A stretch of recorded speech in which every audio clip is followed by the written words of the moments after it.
और उलमा को सुनने के लिए आते थे, शोरा को इतना सुनना नहीं चाहते थे। तो उस दौर में उलमा ने चाहा कि लोग तो हमारे लिए आते हैं, तो वो पीछे रह जाते थे, शायरों को पहले पढ़ा देते थे।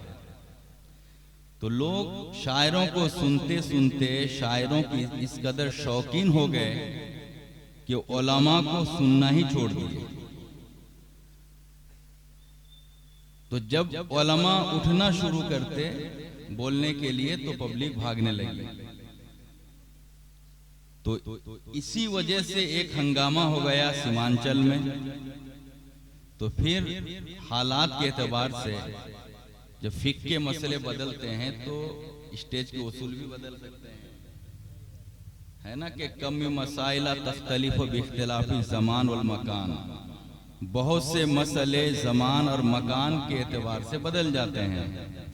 तो इसलिए स्टेज का उसूल बदल दिया गया कि अब पहले उलमा को कर दिया गया है, बाद में शोरा को रख दिया गया है। फिर जब लोग उलमा के शौकीन हो जाएंगे तो फिर शायरों को पहले रखा जाएगा। हजरात, मैं आपके बीच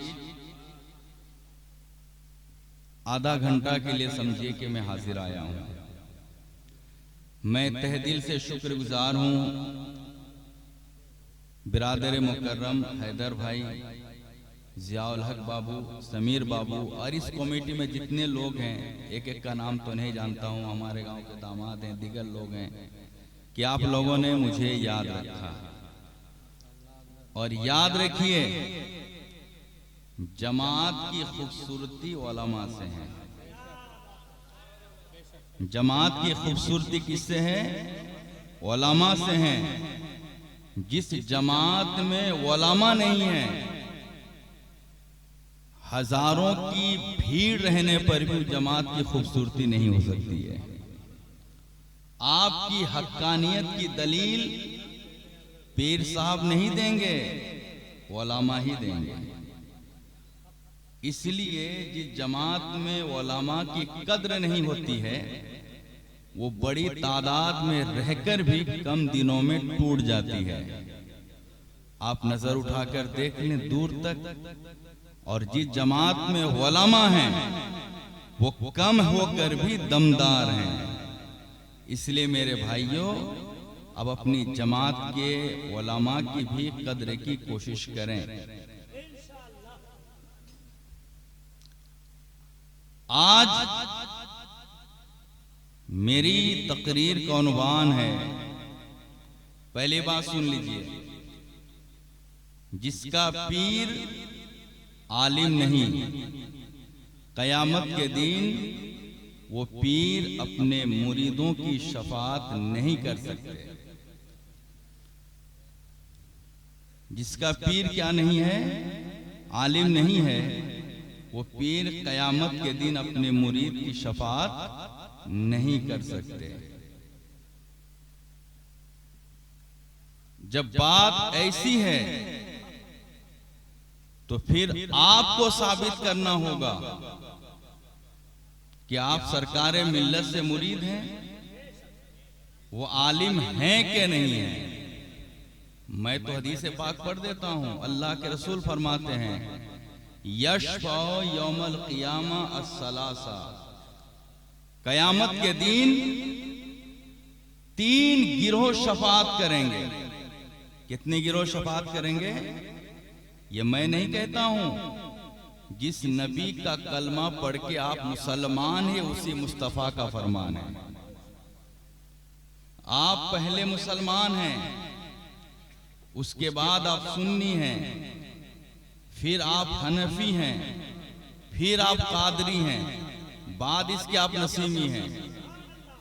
अगर आप मुसलमान नहीं हैं तो सुन्नियत का दावा करें, हनफियत का दावा करें, कादरियत का दावा करें, नसीमियत का दावा करें, कुछ भी कर लें, अब अपने दावे में झूठे हो सकते हैं, सच्चे नहीं हो सकते। तो इसलिए मैं उस रसूल का फरमान सुना रहा हूं, यशफाओ यौमल क़ियामा अस्सलासा, कयामत के दिन 3 लोग शफात करेंगे। अल अंबिया, अंबियाए किराम शफात करेंगे। अल उलमाउ, उलमा शफात करेंगे। अशुहदाउ, शुहदा शफात करेंगे। तो आप बताइए, जब आपके पीर आलिम ही नहीं होंगे तो आपकी शफात कैसे होगी? तो आज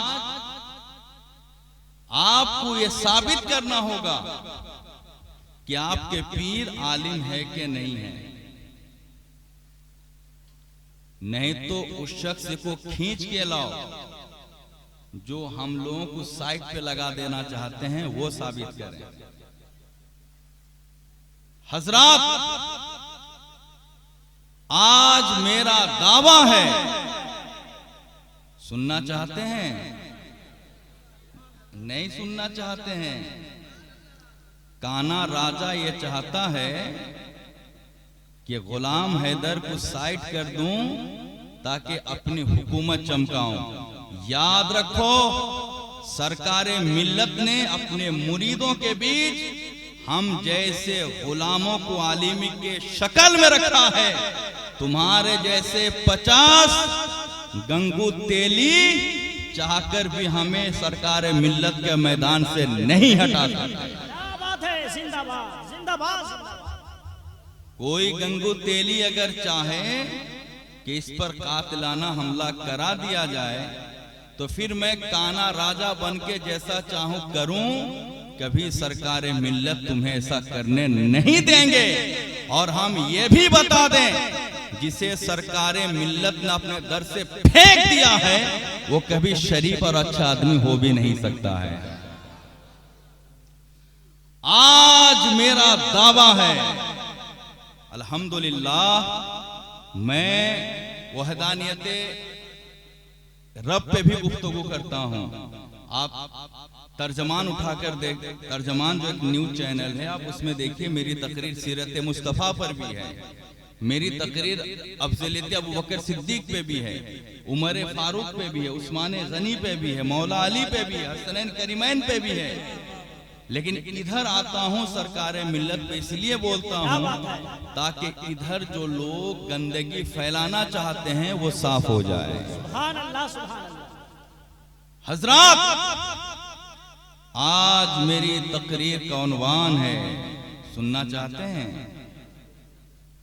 सरकारे मिल्लत मुहक्किक आलिम है। सुभान अल्लाह, सुभान अल्लाह। नारे तकबीर, नारे रिसालत, अज़मते सरकारे मिल्लत। क्या आलिम है? मुहक्किक आलिम है। मैं यहां पे आखिर में आऊंगा, पहले मैं मोहब्बत सहाबा बयान करूंगा, फिर जो आपने जलसा जिस नाम से रखा है इस पे रोशनी डालूंगा, फिर उलमा की फजीलत बयान करूंगा, फिर साबित करूंगा कि सरकारे मिल्लत आलिम है और कयामत के दिन अपने हर मुरीद की वो शफात भी करेंगे। सुभान अल्लाह, जिंदाबाद जिंदाबाद जिंदाबाद जिंदाबाद। और ये भी साबित करूंगा कि सरकारे मिल्लत का कोई खलीफा नहीं है, सरकारे मिल्लत का कोई खलीफा नहीं है। अगर कोई अपने शजरा पे सरकारे मिल्लत का नाम रखता है तो गो के कौम को धोखा देना चाहता है। हजरात, पहले हम मुसलमान हैं। मुसलमान वो है जिसके दिल में मुस्तफा करीम सल्लल्लाहु अलैहि वसल्लम की सच्ची मोहब्बत हो।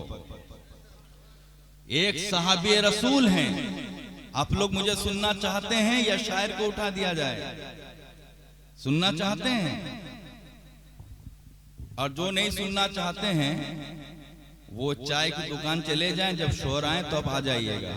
लेकिन जब कल आपके मुखालिफ आपसे ये कहे कि कयामत के दिन आलिम को शफात की इजाजत होगी, आपके पीर आलिम है तो साबित करो, तो फिर मुझे कॉल मत करना, उसी गंगू तेली को कॉल कर लेना जो हम पे कातिलाना हमला कराना चाहता है। हजरत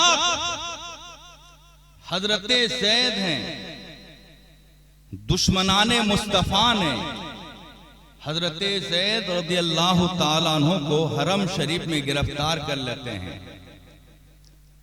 करके आपको हरम से बाहर ले आते हैं ताकि वो आपको कत्ल करें। अभी हजरत अबू सुफियान इस्लाम लाए नहीं हैं, दामने इस्लाम से वाबिस्ता हुए नहीं हैं। अबू सुफियान पूछते हैं कि ऐ ज़ैद, तुम तो अभी कत्ल कर दिए जाओगे, लेकिन सच बताओ, अतुहिब्बु अन्ना मुहम्मदन इंदना फी मकानिक युज़रबु उनुकुहु व अंता फी अहलिक। अबू सुफियान अभी ईमान लाए नहीं, ईमान लाने से पहले हजरत ज़ैद से कहते हैं, चारों तरफ दुश्मन घेरे हुए हैं, या ज़ैद अतुहिब्बु अन्ना मुहम्मदन अलान इंदना मकानक। ऐ ज़ैद, अभी तुम हमारे सामने हो, तुम्हारी गर्दन में तलवार है, जो चंद मिनट के बाद यह तलवार तुम्हारी गर्दन काट लेगी। अतुहिब्बु, क्या तुम इस बात को पसंद करते हो कि तुम्हारी जगह मोहम्मद हो और उनकी गर्दन काट ली जाए और तुम घर में आराम से बैठे रहो?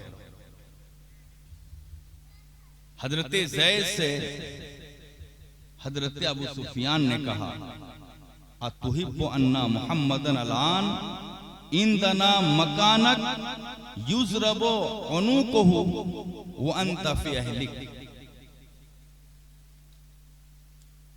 हजरत ज़ैद से जब हजरत अबू सुफियान ने यह जुमला कहा, आप भड़क उठे और कहे उठे, वल्लाही मा उहिब्बु अन्ना मुहम्मदन सल्लल्लाहु अलैहि वसल्लम फी मकानिही लज़ी तुसीबहु शौकतुन तुज़ीहु व अना जालिसुन फी अहली।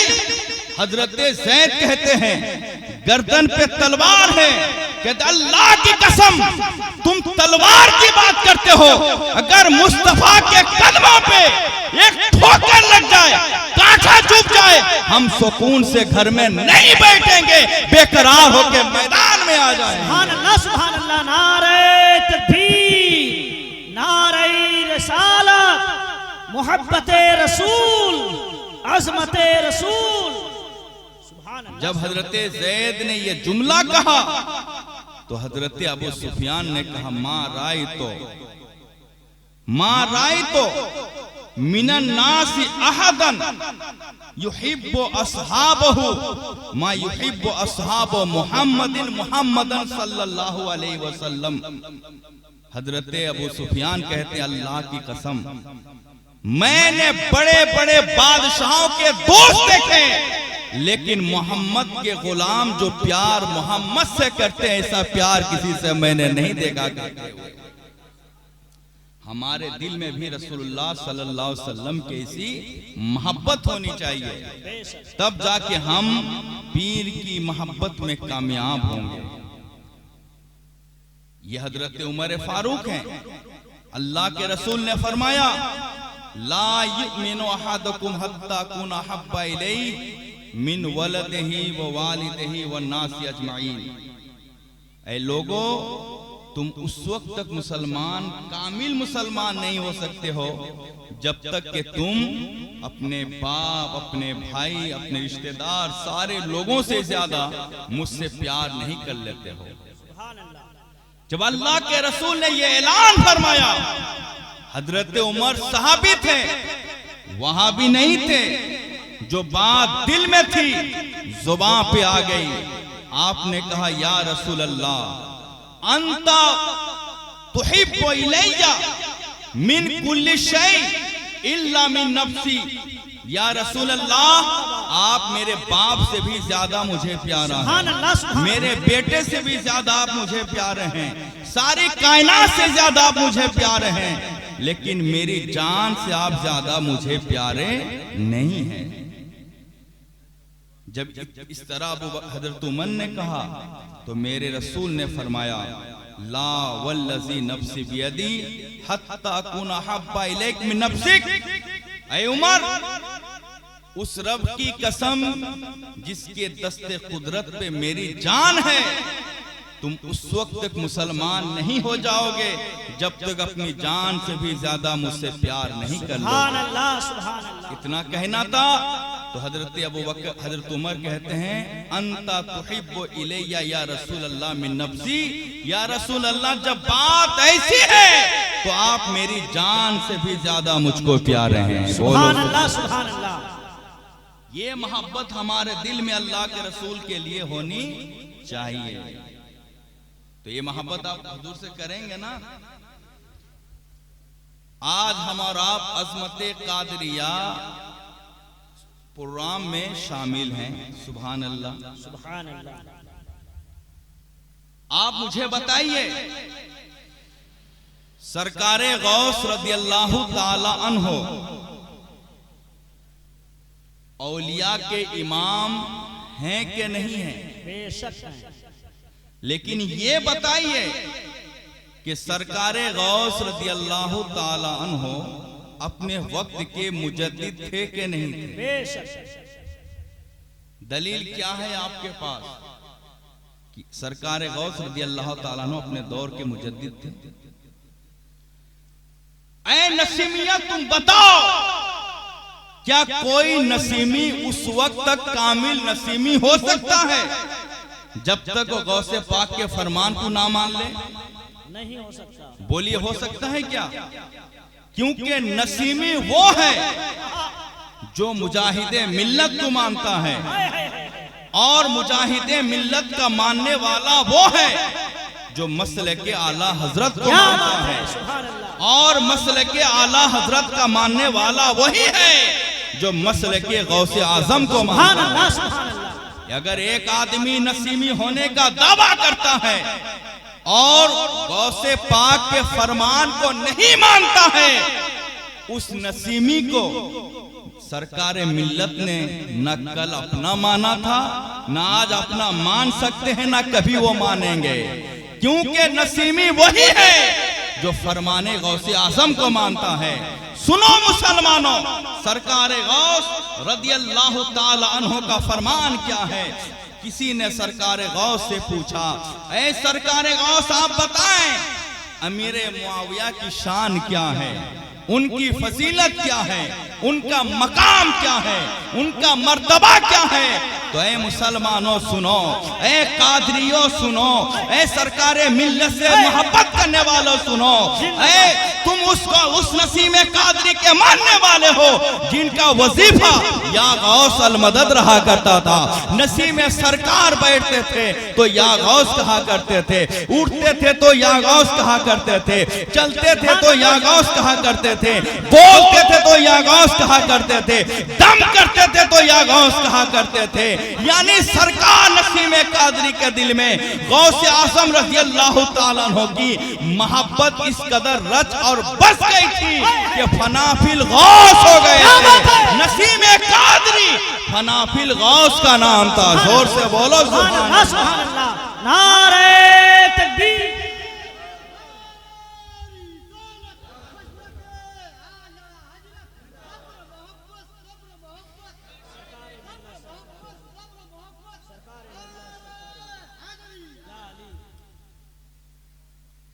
सुनो, उस गौसे आजम से किसी ने पूछा, उससे पहले सुन लो, अगर रज़वी अशरफी इख्तिलाफ है तो ये घरोली इख्तिलाफ है, आज है तो 100 साल के बाद इख्तिलाफ खत्म हो जाएगा। हबीबी नसीमी अगर इख्तिलाफ है तो ये घरोली इख्तिलाफ है। 95% तो इख्तिलाफ हमारा खत्म हो चुका है, 5% है, वो भी 10-20 साल में खत्म हो जाएगा। लेकिन शियों से जो हमारे खिलाफ है, ये हमारे घर का नहीं, हमारे अकीदे के खिलाफ है। कयामत तक हमारा इनसे कभी भी समझौता नहीं हो सकता है। और मैं बताना चाहूंगा, गौसे पाक की मुजद्दिदियत साबित करने के लिए आपको गौसे पाक के तजदीदी कारनामे में रद्द राफसियत वाला गौसे पाक का कारनामा मानना पड़ेगा। सरकारे गौस से पूछा गया, आज बहुत से लोग गौसे पाक का नाम लेते हैं, मुजाहिदे मिल्लत का नाम लेते हैं, सरकारे मिल्लत का नाम लेते हैं और गालियां हजरत मेरे मुआविया को देते हैं, तौहीन मेरे मुआविया की करते हैं। और जब उनसे कहा जाता है तुम अगर गौसे पाक को मानते हो, इस सिलसिले में गौसे पाक का मसलक क्या है बयान करो, तो कहते हैं कि गौस पाक अगर कुरान और हदीस के खिलाफ कह दे तो क्या हम मान लेंगे? ये सहाबी की दुश्मनी में इस हद तक पहुंच गए हैं कि उनके सहनो दिमाग में बात बैठ गई है कि गौसे पाक कुरान और हदीस के खिलाफ बयान दे सकते हैं। सरकारे गौस से पूछा गया कि अमीरे मुआविया की फजीलत बयान कीजिए, तो गौसे पाक क्या फरमाते हैं, सुनो। जिंदाबाद जिंदाबाद। मैं एक रास्ते पे खड़ा हो जाऊं हाय हाय हाय। और उस रास्ते से अमीरे मुआविया की सवारी गुजरे, सुभान अल्लाह सुभान अल्लाह। और वो जिस सवारी पे सवार हो उसके खूर से एक कुछ गर्दो गुबार उठकर मेरे कपड़े पे गिर जाए। मेरे मुआविया के जिस्म के लगे हुए गर्दो गुबार नहीं, जिस सवारी पे सवार है उसके अगर कुछ गर्दो गुबार उड़कर मेरे कपड़े पे लग जाए तो अब्दुल कादिर उसी गर्दो गुबार के जरिए ये यकीन करेगा कि मेरी कयामत के दिन बख्शीश हो जाए। नारे तकबीर, नारे रिसालत, मसलके आला हजरत सहाबाए कलाम, अमीरे मुआविया, नारे तकबीर।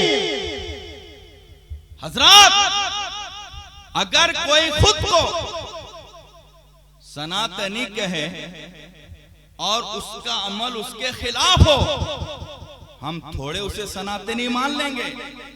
कोई खुद को मुसलमान कहे और बुत परस्ती करे, हम थोड़े उसको मुसलमान मान लेंगे।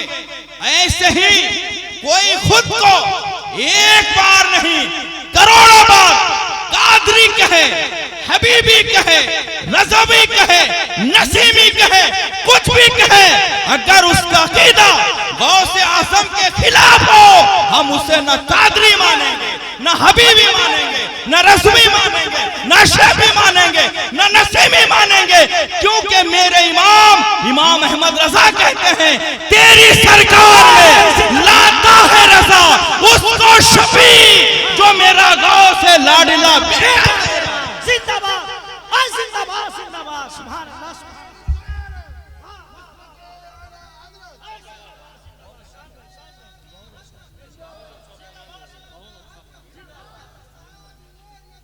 जन्नती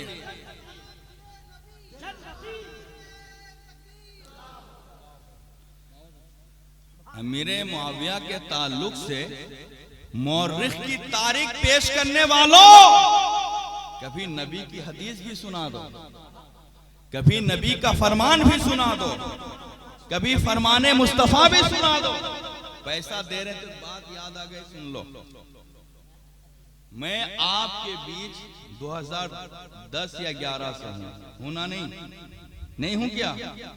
ईमानदारी बोलिए, कभी मैंने आपसे 100 रुपया मांगा? कभी मैंने कहा कि मुझे नजराना अपना क्यों नहीं दिया? कभी मैंने कहा कि अपने नजराना कम क्यों दिया? क्यों नहीं कहा? इसलिए नहीं कहा कि मैंने नसीम सरकार की जो हिमायत की ना, नसीमियों की भीड़ देखकर उनका जेब लूटने के लिए नहीं, मसलके रज़ा की रूह से उन्हें हक समझते हैं। जिंदाबाद जिंदाबाद जिंदाबाद जिंदाबाद जिंदाबाद जिंदाबाद। नहीं तो मेरे पास कमी किस चीज की थी? अल्हम्दुलिल्लाह, मैं आपकी जमात में आने से पहले, मैं अभी सुना यहाँ आने से पहले कोई साहिब जो गंगू तेली बना हुआ है, वो राजा भूत से टक्कर लेना चाहता है। उसने लोगों के बीच कहा कि हबीबियों में उसकी नहीं चली तो यहाँ चमकाने के लिए चला आया है। मैं उससे कहना चाहता हूँ, इस जमात में आने से पहले मेरी सरकारी नौकरी थी। क्या नौकरी थी? सरकारी नौकरी। केंद्रापाड़ा में मेरी सरकारी नौकरी थी। आज की तारीख को मेरी तनख्वाह नहीं भी तो 60,000 रहती। मैंने आज खुद इस्तीफा दिया, मुझे किसी ने निकाला नहीं है। इधर आने से पहले ओडिशा के मरकजी दरसगाह, सबसे बड़ी दरसगाह यानी दारुल उलूम मुजाहिदे मिल्लत में मैं पढ़ा भी हूँ, पढ़ाया भी हूँ और वहां के स्टेज पे तकरीर भी किया हूँ। इतना बड़ा मैदान को छोड़ के आने वाले शख्स के बारे में कोई गंगू तेली अगर ऐसी बात करता है, उससे बढ़कर मैंने काना राजा नहीं देखा है। मैं जो इधर आया हूं, सिर्फ और सिर्फ मेरा एक जहन था कि इसमें सच्चाई क्या है, मैं इसकी तहकीक करूं, इसकी तह तक पहुंचूं। मैं हमेशा अपने उस्ताद से इस सिलसिले में राय तलब करता था। अल्हम्दुलिल्लाह, वो दिन भी आ गया कि वो शख्स जिन्होंने 45 के करीब मुनाजिरा किया है, यानी पूरे हिंदुस्तान के जो सबसे बड़े मुनाजिर और मुफ्ती हैं, यानी मुफ्ती मोतीउर रहमान मुज़्तर, उन्होंने वही कहा जो बात फकीर ने 10 साल पहले कहा था। क्या बात है? यानी ना कुफ्र था ना कुफ्र है। जिंदाबाद जिंदाबाद जिंदाबाद जिंदाबाद। वाह वाह।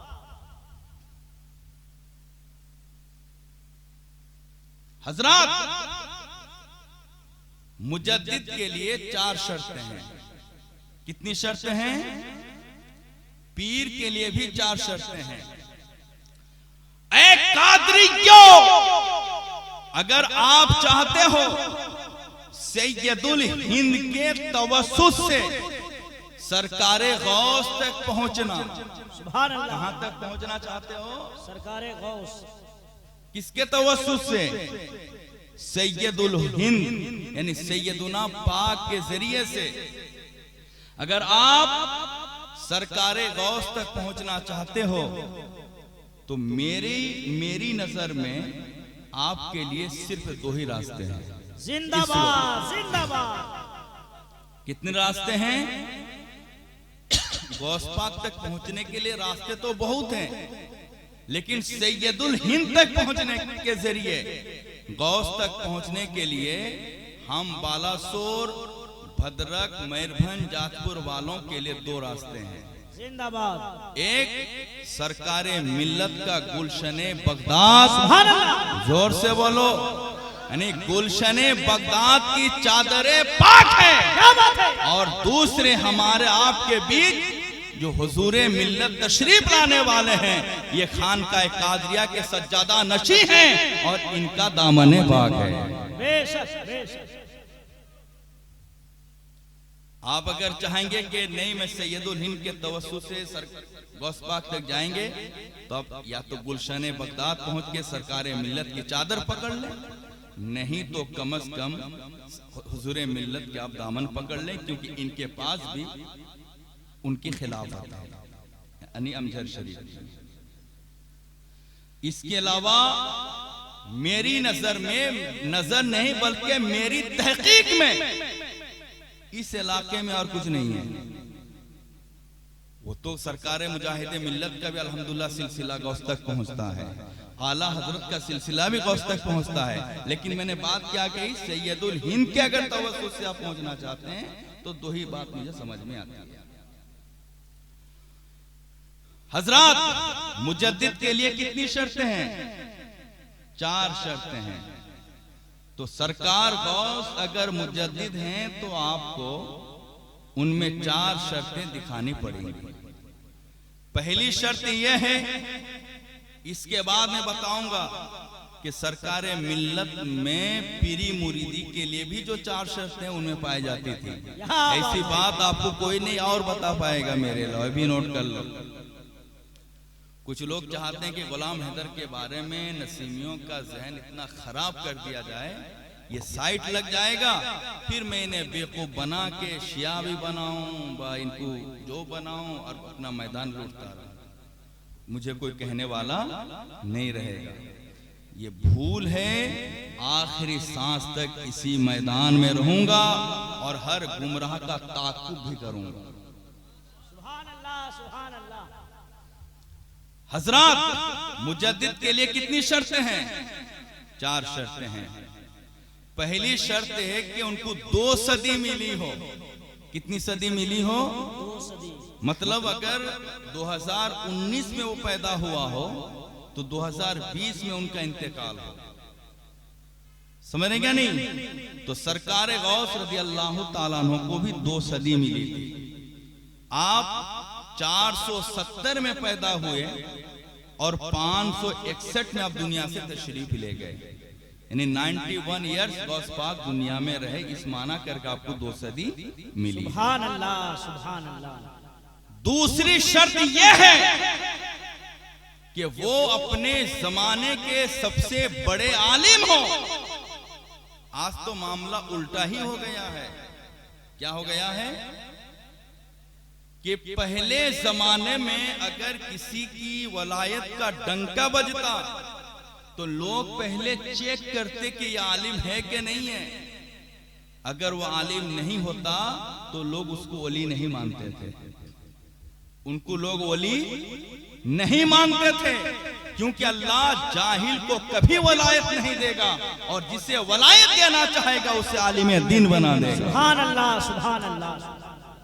तो पहले जमाने में अगर कोई करामत दिखाना शुरू कर देता या कुछ ऐसा काम करता जो अकल के खिलाफ हो और उसकी वलायत का लोग अगर चर्चा करते तो लोग पहले चेक करते कि आलिम है कि नहीं है। अगर वो आलिम होता लोग उसकी वलायत मानते, आलिम नहीं होते तो लोग उसकी वलायत को नहीं मानते।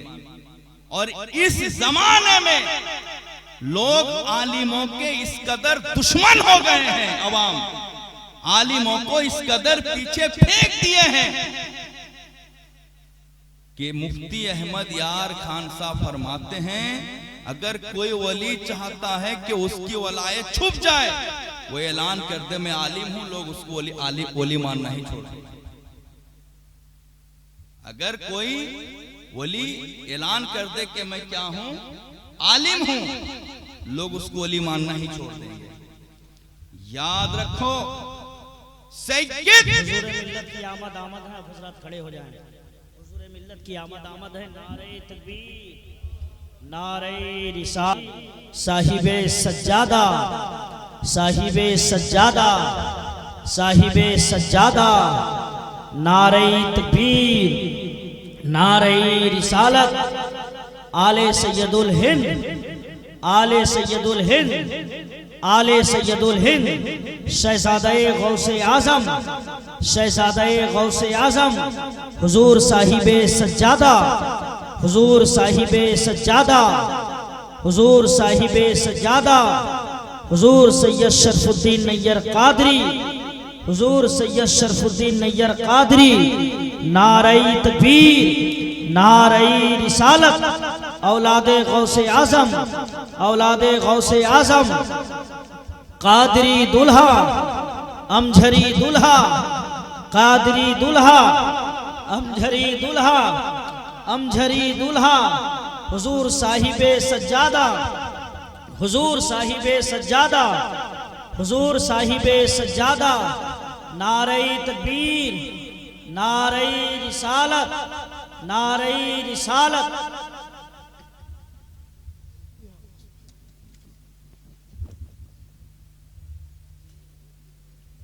आप हजरात तशरीफ रखें, बैठ जाएं आप हजरात।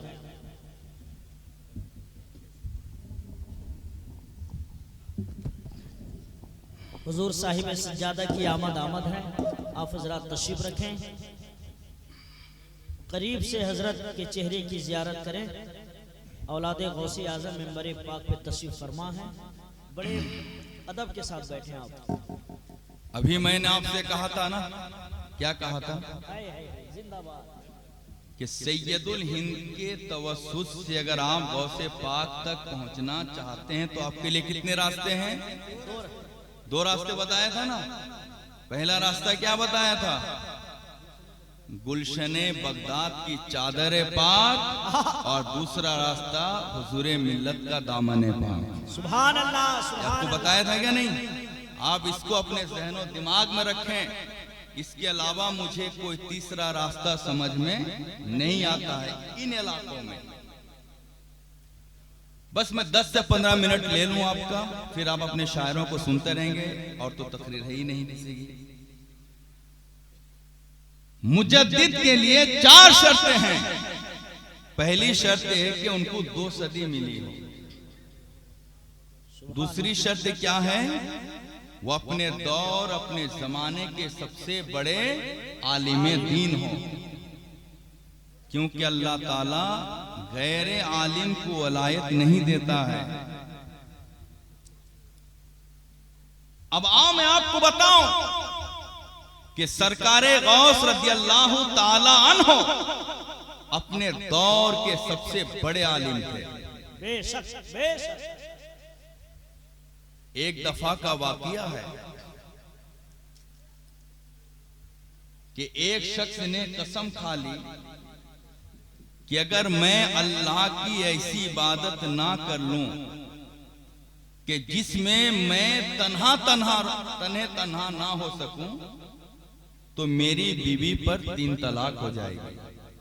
माने एक ऐसे वक्त मुझे मिले कि उस वक्त में मैं तन्हे तन अल्लाह की इबादत करूं, उस वक्त अगर कोई दूसरा उस इबादत में शामिल हो जाता है तो मेरी बीवी को 3 तलाक हो जाएगी। उसने एक कसम खा ली। जब होश में आया वो घबरा उठा। बगदाद के सारे दारुल इफ्ता का दरवाजा खटखटाया, किसी से मसला हल ना हो सका। सारे मुफ्तियाने किराम ने फरमाया, हमारे बगदाद के जो मुफ्ती आजम हैं वो मौलाना अब्दुल कादिर जिलानी हैं, चलते हैं उन्हीं की बारगाह में, वो ही मसला हल कर देंगे। ये कह के सब लोग सरकारे गौस के आस्थाने पे हाजिर आए और ये मसला रखा कि हजरत इन्होंने ये कसम खा ली है कि अगर ये अल्लाह की इबादत में अकेला ना हो और उस वक्त कोई दूसरा शामिल हो गया तो ये कहता है मेरी बीवी को 3 तलाक हो जाएगी। तो हजरत इनके लिए कोई रास्ता बता दीजिए। सरकारे गौस मुस्कुरा के फरमाए कि ये तो सबसे आसान है। बोलो सुभान अल्लाह। मुजद्दिद की दूसरी शर्त क्या है? कि अपने दौर के सबसे बड़े आलिम हो। तो सरकार गौस ने क्या फरमाया कि ये मसला तो सबसे आसान है। कहा कैसे? कि इन्हें कहो ये मक्का चले जाए, सुभान अल्लाह, मक्का पहुंचकर खानाए काबा से करीब हो जाए सुभान अल्लाह, और उस वक्त जो लोग तवाफे काबा करते हों सारे लोगों से कह दे कि अपना तवाफ छोड़ दें। सारे लोगों को तवाफ से रोककर ये अकेला तवाफे काबा करे।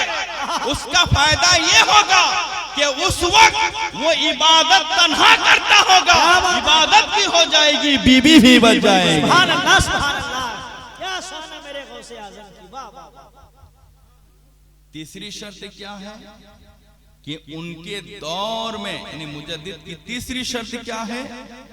कि उनके दौर में कोई फितना उभरा हो, किसी बिदअत ने जन्म लिया हो और ये उसकी सरकूबी के लिए सबसे आगे हो। तो सरकारे गौस के जमाने में शियों का फितना शबाब पे था। शियों के रद में जिसने सबसे आगे आगे कारनामा अंजाम दिया उन्हीं का नाम सैयदुना शेख अब्दुल कादिर जिलानी है। सुभान अल्लाह, सुभान अल्लाह। आज अगर हमें देवबंदियों का रद्द करना होगा तो हमें आला हजरत की किताबों का सहारा लेना होगा। लेकिन अगर हम शियों का रद्द करना चाहेंगे तो हमें गौसे आजम की किताबों का सहारा लेना होगा। चौथी शर्त यह है कि वो कभी सुन्नत के खिलाफ काम ना करता होगा, तब जाके वो मुजद्दिद का मकाम पाएगा। ऐ लोगों, ये चारों शर्तें सरकारे गौस में पाई जाती थी। तो मुजद्दिद के लिए कितनी शर्तें हैं? 4 शर्तें हैं। पीर के लिए कितनी शर्तें हैं? 4 शर्तें हैं। कितनी शर्तें हैं? 4 शर्तें हैं। तो आप नसीमी हैं, आप सरकारे मिल्लत के दामन से वाबिस्ता हैं। तो बताइए, सरकारे मिल्लत में 4 शर्तें पाई जाती थी कि नहीं पाई जाती थी? पाई जाती थी कि नहीं पाई जाती थी? अंधेरे में लाठी हिलाने से कुछ नहीं होगा, बॉर्डर पे खड़े होकर दलील देने से दुश्मन मानेगा। क्या बात है, सुभान अल्लाह। उलमा हर जमात की जीनत है और हमारे हुजूरे मिल्लत उलमा से इस कदर मोहब्बत करते हैं जिंदाबाद कि उलमा बढ़ाने फैलाने के लिए सैयदुल हिंद के नाम से अपने वहाँ के दायरा भी कायम फरमा दिया। क्योंकि उलमा और सादात की मोहब्बत कभी टूट नहीं सकती है। सादात आले रसूल हैं तो मुस्तफा फरमाते हैं उलमा वारिसे रसूल हैं। सुभान अल्लाह। जोर से बोलो सुभान अल्लाह। हजरत, एक है राफिजी, एक है नासिबी, एक है खारिजी और एक है सुन्नी।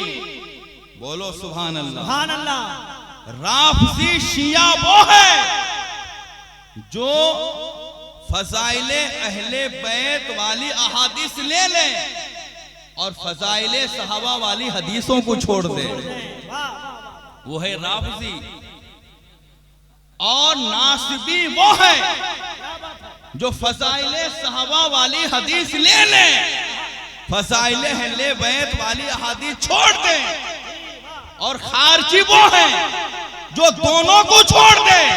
सुन्नी वो है जो दोनों को ले ले। क्या बात है, सुभान अल्लाह। नारे तकबीर, नारे रिसालत। इसलिए ना हम राफिजी हैं, ना खारजी हैं, ना नासबी हैं।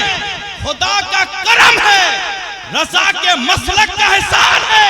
हमारे एक हाथ में साहबा का दामन है तो दूसरे हाथ में अहले बैत का दामन है। जिंदाबाद जिंदाबाद जिंदाबाद। हम साहबा वाले भी हैं, अहले बैत वाले भी हैं। बेशक बेशक, सुभान अल्लाह। और इस दौर में साहबा और अहले बैत को मानने वाले की पहचान यह है कि वो सैयदों को भी माने, उलमा का भी।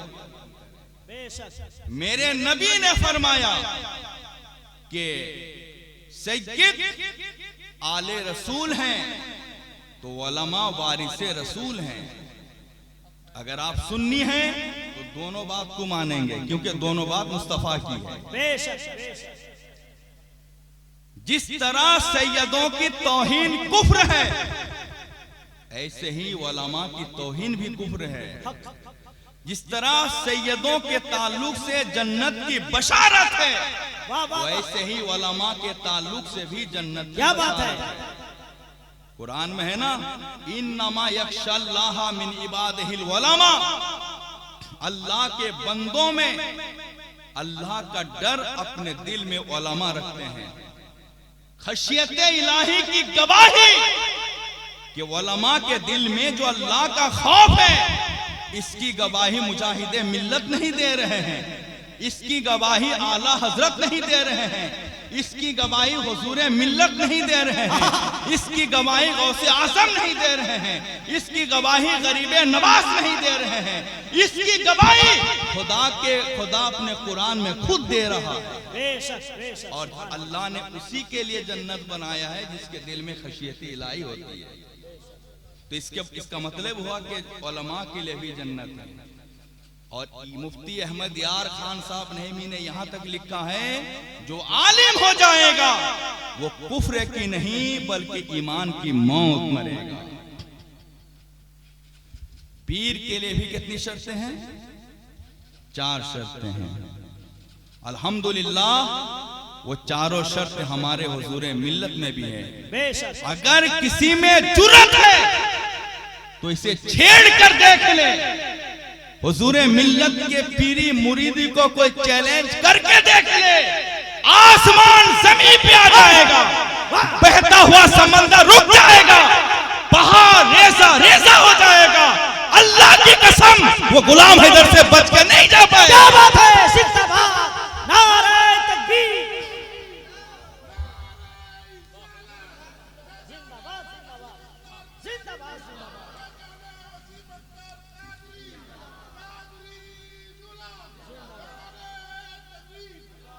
हम तो सिपाही हैं, फौज बॉर्डर पे हैं, तभी तो हम आप यहाँ आराम से जलसा पढ़ रहे हैं। मैं गलत कह रहा हूं क्या? अभी फौज बॉर्डर से हट जाएं, आपको रूम के अंदर भी सुकून नहीं मिलेगा, थर थर आप पेशाब फिरते रहेंगे। तो ऐसे ही हर जमात के उलमा जो हैं ये उस जमात के बॉर्डर पे खड़े हैं ताकि उस जमात के अवाम आराम से जी रहे हैं। बेशक। और जिस जमात में उलमा की इज्जत नहीं रहेगी उस जमात में किसी की इज्जत नहीं बच पाएगी। हजरात, पीर के लिए कितनी शर्तें हैं? 4 शर्तें हैं। आप गौसे पाक के मुरीद हैं। गौसे पाक फरमाते हैं बेनमाजी मुसलमान ही नहीं है। तो आप अगर गौस पाक के मुरीद हैं तो बताइए आप नमाज भी पढ़ते हैं कि नहीं पढ़ते हैं?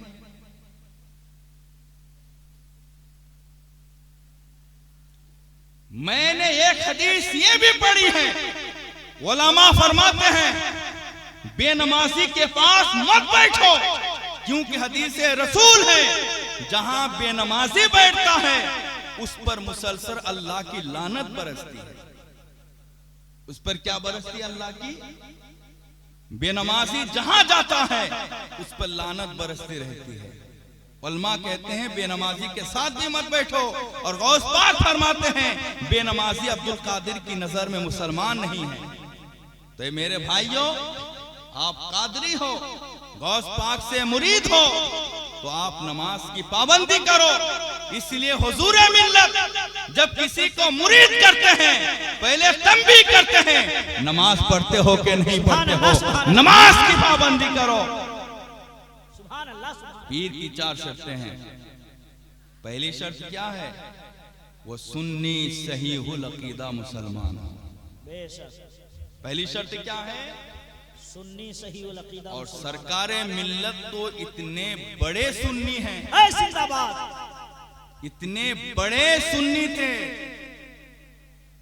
कि मुजाहिदे मिल्लत उन्हें अपने इमाम बनाने में फख्र महसूस करते थे। सुभान अल्लाह, सुभान अल्लाह, सुभान अल्लाह। हजरत, जिस पर भी फतवा लगा, फतवा लग के रह गया, लेकिन वारे सरकारे मिल्लत आप जब दुनिया में थे फतवा लगा रहा, आप जब गए लगाने वाले ही ने उठा लिया। सुभान अल्लाह, सुभान अल्लाह, सुभान अल्लाह। हजरत, वहां भी खुद को हक पे कहता है, लेकिन जब कहा जाता है मैदान में आके दलील दो तो पीछे भागते हैं। अभी हैदराबाद में अहले हदीस और एक सुन्नी मुनाजिर के माबैन मुनाजिरा होना तय पाया था। तारीख आने से पहले अहले हदीस की तरफ से ये तहरीर वायरल हो गई कि हमारे यहाँ कोई मुनाजिरा नहीं है, और कहीं भूल से अगर मुनाजिरा हो जाता है तो मुनाजिरा का फैसला होने से पहले वो लोग जीत का ऐलान कर देते हैं और माहौल को खराब भी कर देते हैं। हजरत, देवबंदी खुद को हक पे कहते हैं, लेकिन जब बात आती है मैदान में आके दलील दो तो उनमें हिम्मत नहीं होती है। वहां भी खुद को हक पे कहते हैं, जब बात दलील देने की आती है वो सामना नहीं करते हैं। कादियानी हक पे कहते हैं, लेकिन जब सामने दलील देने की बात आती है तो कभी सामने नहीं आते हैं। ऐसे ही सरकार मिल्लत के मुखालिफिन खुद को एक बार नहीं करोड़ों बार हक पे कहें, जब मैदान में आके दलील देने की बात आएगी आसमान जमीन पे आ जाएगा, कोई सामने नहीं आएगा। ये इस बात की दलील है, नसीमी कल भी मुसलमान थे, आज है कयामत तक मुसलमान रहेंगे। जिंदाबाद। नारे तकबीर, नारे रिसालत, हुजूर सरकारे मिल्लत।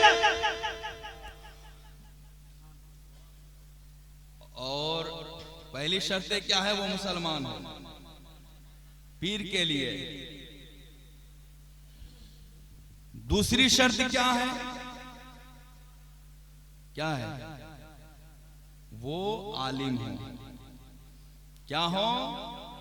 क्योंकि पीर साहब आलिम नहीं होंगे तो कयामत के दिन वो शफात ही नहीं कर पाएंगे। अल्हम्दुलिल्लाह हमारे हुजूरे मिल्लत भी आलिम हैं।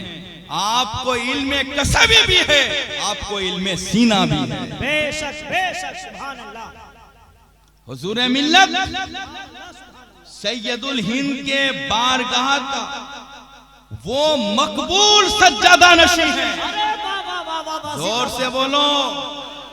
सैयदुल हिंद को तशरीफ ले जाते हुए दुनिया से 500 साल हो गए।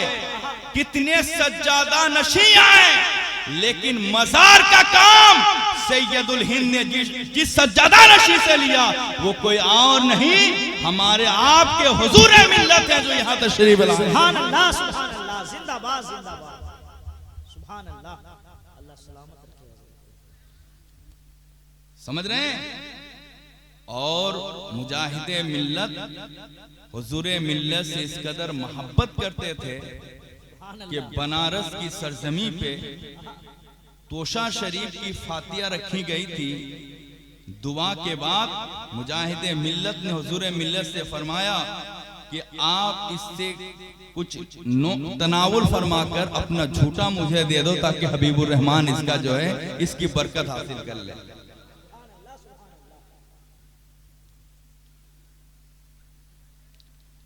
आलिम हो। दूसरी शर्त क्या है? आलिम हो।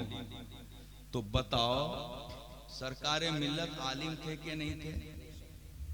थे। सर्टिफिकेट कहाँ है? कहाँ पढ़े हैं? किस मदरसे में पढ़े हैं? मदरसे का नाम बताइए तो मैं उसका जवाब दूंगा। आलिम होने के लिए मदरसा जाना जरूरी नहीं, सीने में इल्मे मुस्तफा का होना जरूरी। सुभान अल्लाह, सुभान अल्लाह, सुभान अल्लाह। सरकारे मिल्लत इतने बड़े आलिम थे, वो जो कह देते थे क्या बात है? हम लोग किताबों में ढूंढकर उसी को पाते थे। सुभान अल्लाह, सुभान अल्लाह। जिंदाबाद जिंदाबाद। अरे कितना बड़ा जुमला दिया, बात समझ में आई क्या नहीं? माने जिस मसले को हम ढूंढते हैं किताबों में, हफ्ता हफ्ता गुजार देते हैं, गुजार के जब देखते हैं तो आखिर में बात वही निकलती है जो सरकारे मिल्लत कह देते हैं। सुभान अल्लाह, सुभान अल्लाह। मिसाल दूं आपको? जी, मिसाल दूं? अरे मिसाल दूं क्या? वो मिसाल दूंगा कि इससे सरकारे मिल्लत की करामत भी जाहिर होगी आपके एतबार से, और उनका इल्मे कश्फ और इल्मे कसब दोनों साबित हो जाए। सुभान अल्लाह, सुभान अल्लाह। सरकारे मिल्लत घर घर आते थे फातिहा के लिए। सही कहा ना गलत कहा? आते थे ना। अचानक आपने फातिहा करने जो आते थे आना रोक दिया। रोक दिए ना। क्या ऐलान किया आपने? क्या ऐलान किया? आप रुक गए, रुक कर क्या ऐलान किए कि मेरी खानकाह ले आओ, नहीं तो खरीद के रख दो, फिर उठाकर बांट दो। ये कहा था ना? जी सुभान अल्लाह। क्यों कहा था? आप अगर इस पे गौर करेंगे तो आप यही कहेंगे कि सरकारे मिल्लत जैसे आलिम ना था, ना है, ना होगा। क्या बात है, जिंदाबाद जिंदाबाद, सुभान अल्लाह। समझ रहे हैं? अरे मेरी किताब तो रही, वो मैं तो किताब भी लाया हूं। हजरात अब गौर कीजिए, ये जुमला सरकारे मिल्लत ने क्यों कहा था? क्यों कहा था? अब यहां दो बातें हैं। उनका यह फरमान शरीयत के मुताबिक है कि नहीं है? शरीयत के मुताबिक है कि नहीं है? अब गौर करेंगे तो आप यही कहेंगे मसला वही है जो सरकारे मिल्लत ने कह दिया है। सरकारे मिल्लत की निगाह देख रही थी। जोर से बोलो और मचल के बोलो। पहाड़ से टकराने वाले का नाम गुलाम हैदर रज़ावी है। पत्थर और चट्टानों से उलझने का नाम गुलाम हैदर रज़ावी है। और जिसने भी गुलाम हैदर रज़ावी से टकराया है उसे तो नतीजा भुगतना ही पड़ेगा। हर हर मैदान में उन्हें ठोकरें खानी पड़ेगी। न हम बम से डरते हैं, न हम तोप से डरते हैं। ये हाथ तरसता है हथकड़ी के लिए, ये पांव बेकरार है बेड़िए के लिए, ये सीना बेताब है गोली के लिए। क्योंकि हम कहीं और नहीं पड़े हैं। मुजाहिदे मिल्लत की बारगाह से फैसले के हाफिज़े मिल्लत के वहां पहुंच गए। मसले के आला हजरत का वो इल्म लिया है। बारूद से टकराएंगे, हक बोलना छोड़ेंगे न छोड़ेंगे, न छोड़ेंगे। वाह वाह वाह वाह वाह।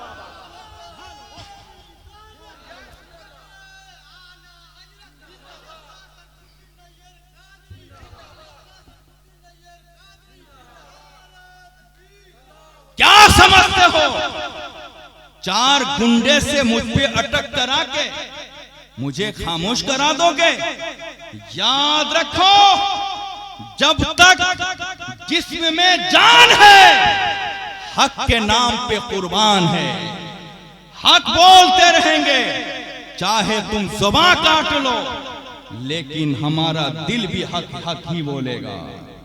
मेरी मां ने मेरा नाम किसी ऐरू गैरू नत्तू खैरू के नाम पे नहीं रखा है, बल्कि दामाद मुस्तफा, फातिह खैबर, अली मुर्तजा, शोहर नामदार फातिमा ज़हरा, हसनैन के बाबा के नाम पे मेरा नाम रखा है।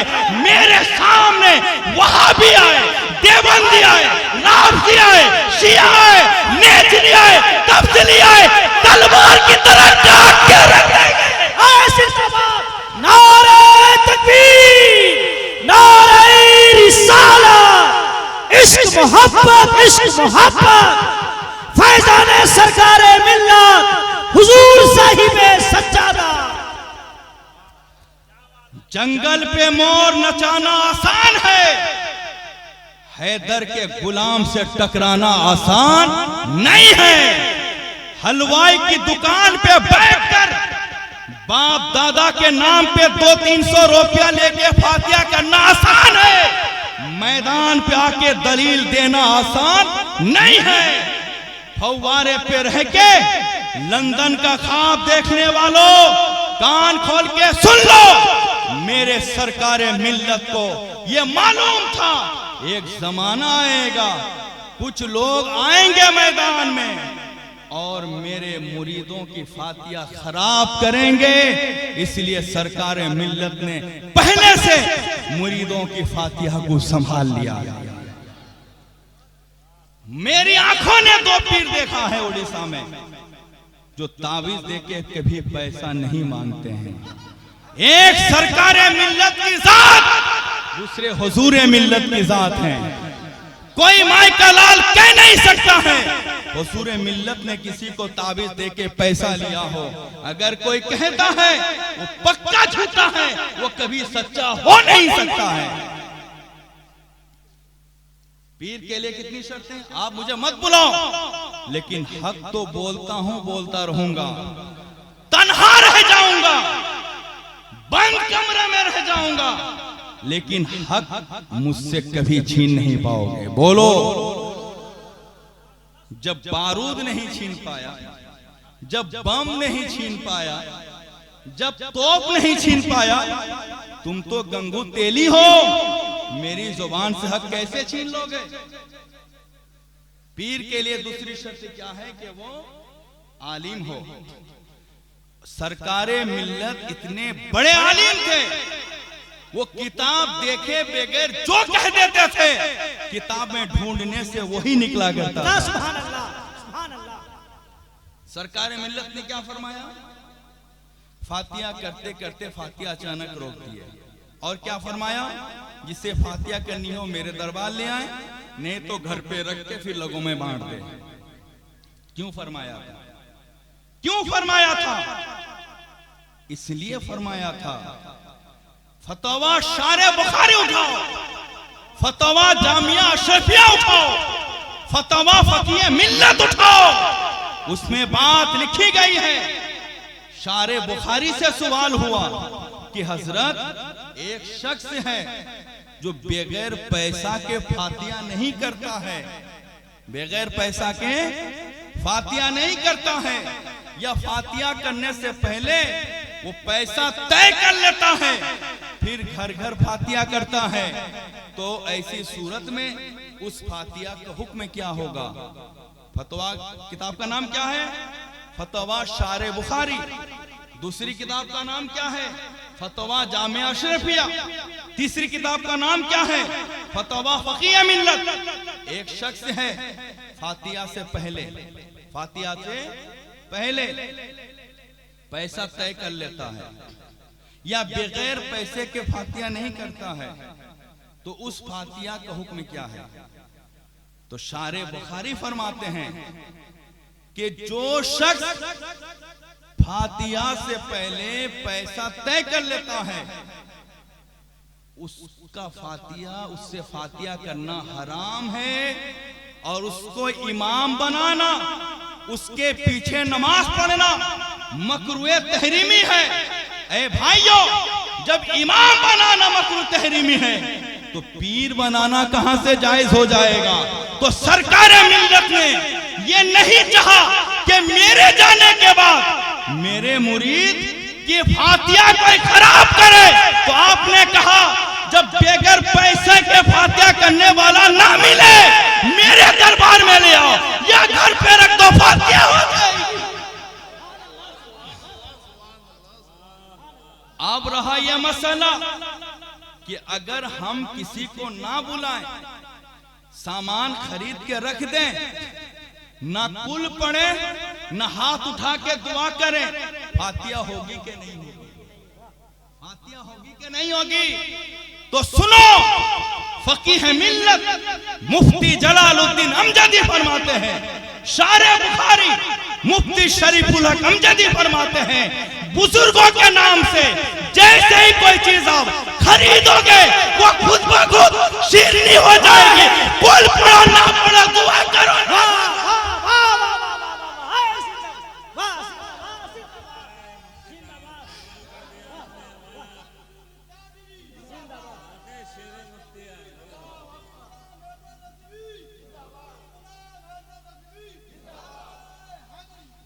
यह मसला आपको मालूम था?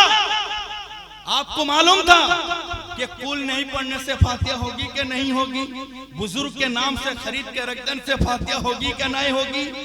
ये तो आप आजकल के फजीलत की डिग्री लेने वाले बहुत से मौलवियों को मालूम नहीं। सरकारे मिल्लत ने कह दिया तो मैं डर गया, इन्होंने सच सही कहा कि नहीं कहा, क्योंकि कल अगर कोई मुनाजरा का चैलेंज कर दिया तो फिर हम दलील कहां से देंगे?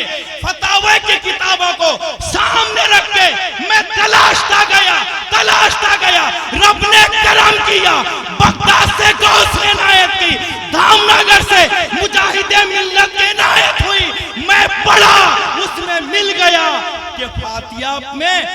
पढ़ना मुस्तहसन है, नहीं भी पढ़ोगे तो फातिया हो जाएगी। सुभान अल्लाह, सुभान अल्लाह, वाह वाह।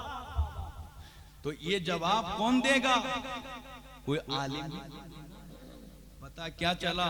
सरकार मिल्लत आलिम थे ना नहीं थे? नहीं थे तो ये मसला कैसे बता दिया? तो इसलिए मेरे कादरियो, ये तो तुम्हारी किस्मत की बात है। सुभान अल्लाह। तुम अगर साल में एक मर्तबा 11वें शरीफ के मौके से अपनी शिरनी को दरबार ले जाओगे, दो फायदे होंगे। कितने फायदे होंगे? पहले तो अपने पीर के मजार की जियारत होगी, बोलो सुभान अल्लाह। फिर बगैर पैसा वाली सही फातिया होगी। और अगर हुजूर मिल्लत करम करते हुए इधर आ जाएं तो फिर सोने पे सुहागा, क्योंकि ये पैसा वाले पीर नहीं है, मुरीदों को अता करने वाले पीर हैं। बेशक बेशक। और सादात आदात से पहचाने जाते हैं। मुस्तफा के घराने देने वाले होते हैं, लेने वाले नहीं होते हैं। और मुझ पर हुजूर मिल्लत का जो एहसान है, मैं क्या, मेरी पूरी नस्ल इनकी इस एहसान को अदा नहीं कर पाएगी। जब मुझ पर जालिमाना, बेईमाना जुल्म की कोशिश की गई थी, दूर दूर तक मुझे कोई सहारा देने वाला नजर नहीं आ रहा था, कोई पीछे से मदद कर रहा था। उस वक्त मैं ख्वाब क्या देखा कि मैं हूं, मेरे मुजाहिदे मिल्लत हैं और बड़े बेचैन और बेकरार हैं मुझको लेकर। दूसरे दिन ख्वाब देखता हूं, मैं हूं और हुजूर मिल्लत मेरे लिए दुआ फरमा रहे हैं। और आज तक उनकी मोहब्बत, उनकी इनायत, उनकी नुसरत, उनकी ताकत, उनकी हिम्मत, उनकी जुर्रत और उनकी हमदर्दी, उनका प्यार मुझ पर इस कदर साया फिगन है। यहाँ बैठ के बोल रहा हूँ तो उनकी दी हुई हिम्मत से बोल रहा हूँ।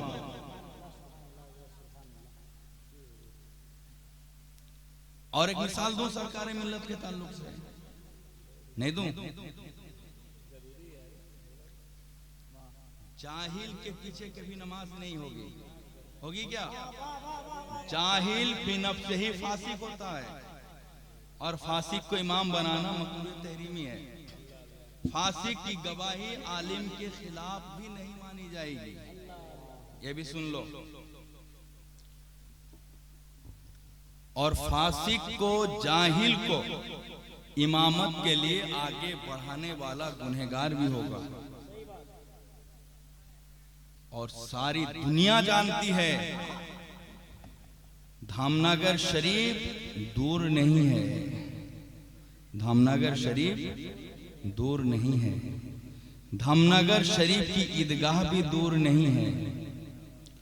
उस दौर में पूरे उड़ीसा में सरकार आला हजरत रज़ी अल्लाह अन्हु के नाम की फातिया सिर्फ धामनगर शरीफ में होती थी।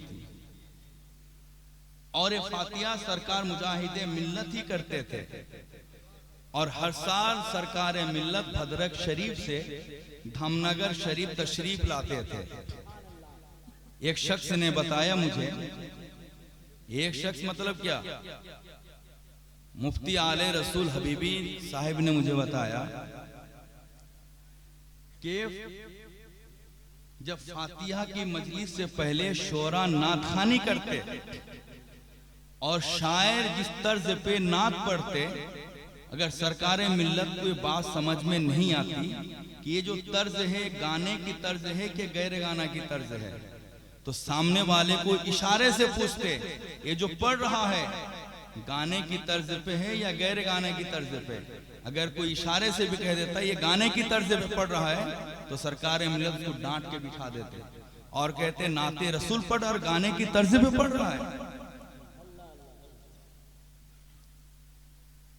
इस कदर सरकार मिल्लत शरीयत के पाबंद थे। किसके पाबंद थे? शरीयत के पाबंद थे। नमाज असर का वक्त आया, मुजाहिदे मिल्लत बहुत कम धामनगर शरीफ में रहा करते थे। जब नमाज का वक्त आया, मुहक्किकीन ने कहा मुजाहिदे मिल्लत से, हुजूर आप बहुत दिन के बाद आए हैं, आप नमाज पढ़ाइए। मुहद्दिसीन ने कहा हुजूर आप बहुत दिन के बाद आए हैं, आप नमाज पढ़ाइए। लेकिन मुजाहिदे मिल्लत ने कहा मुहद्दिसीनों तुम मुझे देख रहे हो, मैं सरकारे मिल्लत को देख रहा हूं। आज मुहद्दिसो तुम्हारा इमाम मैं नहीं, फकीहो तुम्हारा इमाम मैं नहीं, मुफस्सिरो तुम्हारा इमाम मैं नहीं, बल्कि हम सब का इमाम सरकारे मिल्लत नसीमे कादरी होंगे। हजरत मुहद्दिसीन की इमामत के लिए, फुकहा की इमामत के लिए, मुफस्सिरीन की इमामत के लिए, मुत्तकीन की इमामत के लिए जिसे मुजाहिदे मिल्लत आगे बढ़ाए वो कोई और नहीं, आपके पीरो मुर्शिद सरकारे मिल्लत है। अगर सरकारे मिल्लत आलिम नहीं होते तो मुजाहिदे मिल्लत कभी नहीं कहते आलिमों का इमाम बन जाओ, फकीहों का इमाम बन जाओ, मुफ्तियों का इमाम बन जाओ, मुफस्सिरों का इमाम बन जाओ, नहवियों का इमाम बन जाओ, सरफियों का इमाम बन जाओ, मंतिकियों का इमाम बन जाओ, वलियों का इमाम बन जाओ, मुजाहिद का इमाम बन जाओ। समझ गए? अच्छा ये बताओ, पहले जमाने में जब मोबाइल वगैरह का खास एहतमाम नहीं था, सरकारे मिल्लत के मुरीदीन सरकारे मिल्लत को फोन करते दूर दूर से कि हुजूर हमारे इधर चांद निकला नहीं है, क्या हम ईद मना लें? तो सरकारे मिल्लत क्या कहते कि मैंने भद्रक में चांद देख लिया है, तुम ईद मना लो, तुम ईद मना लो। तो उस दौर में लोग फतवा देते कि मोबाइल फोन से जो खबर दी गई इसे मानी नहीं जाएगी। लोगों की निगाह उस वक्त वहां तक पहुंची नहीं थी कि मोबाइल फोन और तार टेलीफोन में फर्क है। मोबाइल फोन और तार टेलीफोन में फर्क है तो लोग इनकार कर देते।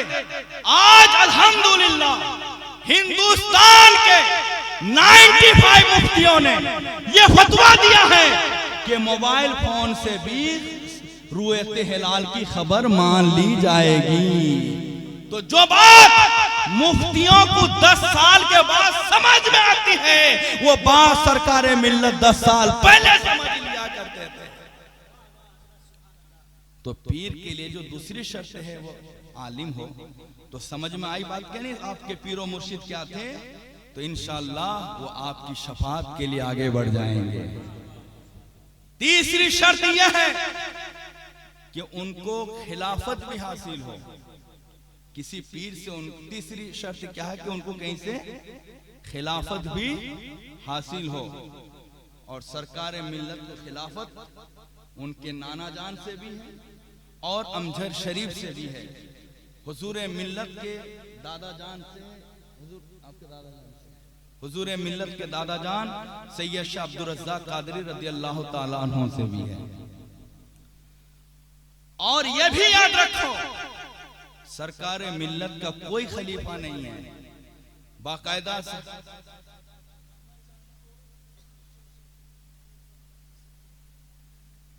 सुभान अल्लाह, हुजूर मिल्लत फरमा रहे हैं कि सरकार मिल्लत भी और सरकार मिल्लत के नाना जान भी दोनों को फैज सैयदुल हिंद के आस्ताने ही से मिला है। सुभान अल्लाह। और जहां से फैज मिला है हुजूर मिल्लत वहां के साहिबे सज्जादा हैं। और आला हजरत फरमाते हैं कि आप जहां से मुरीद हो वहां के सज्जादा नशी की ताजीम आप पर फर्ज है। बोलो। तीसरी शर्त क्या, उन्हें खिलाफत हो। और सरकार मिल्लत को तो खिलाफत थी, लेकिन सरकार मिल्लत का कोई खलीफा नहीं है। मैंने एक ऑडियो सुना बाकायदा, जिसमें सरकार मिल्लत फरमा रहे हैं कि जो शख्स मेरा खलीफा होने का दावा करेगा वो मलून है, और कयामत के दिन मैं उसको पकड़ लूंगा, नहीं छोड़ूंगा। और बगैर खिलाफत के जो मुरीद करेगा, बगैर खिलाफत के जो मुरीद करेगा वो भी फैज से महरूम रहेगा, और उसके मुरीद भी कयामत के दिन फैज से महरूम रहेंगे। याद रखो, हुजूर मिल्लत या तशरीफ फरमा है, जिम्मेदारी के साथ कहता हूं, पीर होने के लिए सैयद होना जरूरी नहीं है, बल्कि पीर होने के लिए मुसलमान होना, आलिम होना, खलीफा होना और गैर फासिक होना जरूरी है। अगर पीर होना गैरे सैयद पीर नहीं होता तो फिर हुजूर मिल्लत गैर सैयद को कभी खिलाफत नहीं देते। हुजूर मिल्लत सैयदुल हिंद के आस्थाने पे बुला बुला के उलमा को खिलाफत देके ये बताना चाहते हैं कि पीर साहब होने के लिए सैयद साहब नहीं, बल्कि सुन्नी आलिम खलीफा के साथ साथ गैर फासिक होना जरूरी है। आखिरी बात, पीर के लिए जरूरी है चौथी शर्त, तो फासिक ना हो। फासिक किसको कहते हैं? जो बड़ा बड़ा गुनाह करता है। बड़ा गुनाह क्या है? कुफ्र करना, ये बड़ा गुनाह है। चोरी करना, ये बड़ा गुनाह है। झूठ बोलना बड़ा गुनाह है। ज़िना करना बड़ा गुनाह है। शराब पीना बड़ा गुनाह है। जादू करना बड़ा गुनाह है।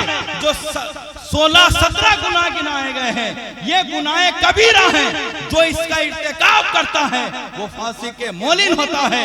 सरकार मिल्लत ने कोई कुफ्र नहीं किया है, तभी तो जलसर की सरजमी पे कम से कम 50 के करीब मुफ्तियाने कराम ने एक आवाज कहा, ना कुफ्र था ना कुफ्र है। और कोई माई का लाल यह साबित नहीं कर सकता है कि सरकार मिल्लत ने कभी झूठ कहा हो, कभी चुगली की हो, कभी गीबत की हो, कभी माज़अल्लाह दूसरे गुनाह किए हो। जमाना जानता है जिस पीर ने मुरीदों को झूठ से रोका, तोहमत से रोका, चुगली से रोका, ज़िना से रोका, गीबत से रोका और जादू से रोका, उसी पीर का नाम सरकार मिल्लत है। इसलिए ऐ नसीमियों, ये एक नारा लगाओ, फिर के गली गली तबाह, ठोकरें सबकी खाए क्यों? दिल को जो अकले देखो दा, नसीमे कादरी तेरी गली से जाए क्यों? चमक तुझसे पाते हैं सब पाने वाले, मेरा दिल भी चमका दे चमकाने वाले। वाखिर दावाना अनिल हम्दुलिल्लाहि रब्बिल आलमीन। अस्सलामु अलैकुम।